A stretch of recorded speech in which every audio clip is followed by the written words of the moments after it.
Sukan renang telah wujud sejak zaman dahulu lagi, sehingga kan para nenek moyang pun mempraktikkan sukan renang.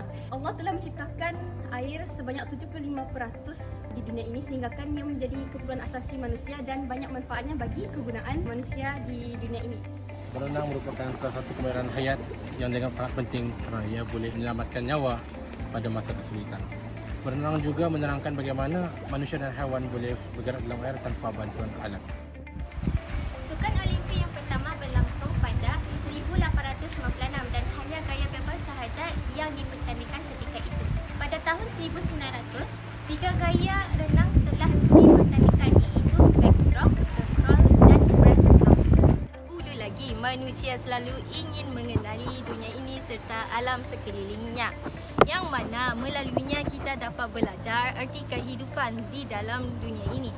Setelah memerhatikan perilaku haiwan seperti monyet, tupai, ikan, itik, katak, burung dan sebagainya, maka wujudlah keinginan manusia untuk meniru perilaku haiwan-haiwan tersebut, yang mana diantaranya ialah melompat dan berenang. Oleh itu, sukan renang ini mula perlahan-lahan berkembang dari satu zaman ke satu zaman. Perkembangan sukan renang. Sejak dahulu lagi, lukisan-lukisan tentang renangan ini telah ditemui di zaman batu di dalam gua perenang, di mana gua ini terletak di barat daya Mesir. Sebelum 2000 Masihi lagi, rujukan tentang renangan ini telah ditemui, di mana Nicholas Windman ini merupakan orang yang pertama menulis buku tentang renang pada tahun 1538. Terdapat juga tujuan sukan renang untuk rekreasi di mana ianya dianggap sebagai cara menegakkan diri serta senaman yang baik. Sukan renang sering digunakan sebagai senaman untuk pemulihan selepas kecederaan. Sukan renang juga boleh dianggap sejenis senaman aerobik kerana tempoh senaman ini panjang dan memerlukan bekalan oksigen yang panjang. Orang yang pertama berenang dari Selat Inggeris ialah Kapten Matthew Webb Shropshire dari England pada tahun 1875, di mana beliau telah berenang dari Dover ke Perancis dalam masa 21 jam 45 minit. Akan tetapi, rekod beliau telah pun ditewaskan oleh Hassan Abdul Rahim dari Mesir pada tahun 1956.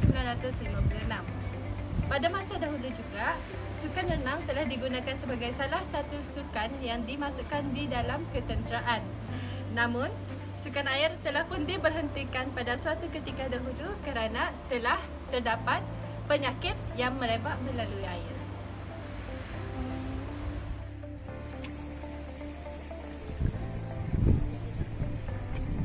Sukan renang lazimnya dijalankan dalam kolam yang mempunyai tahap kedalaman yang berpasar seperti 0.8, 1.8, 2.8 meter dan sebagainya. Dan ia boleh mencecah sehingga 5.0 meter dari segi kedalaman. Pada kebiasaannya, kolam renang ini dilengkapi dengan pelbagai kemudahan seperti lifeguard, safety jacket dan sebagainya.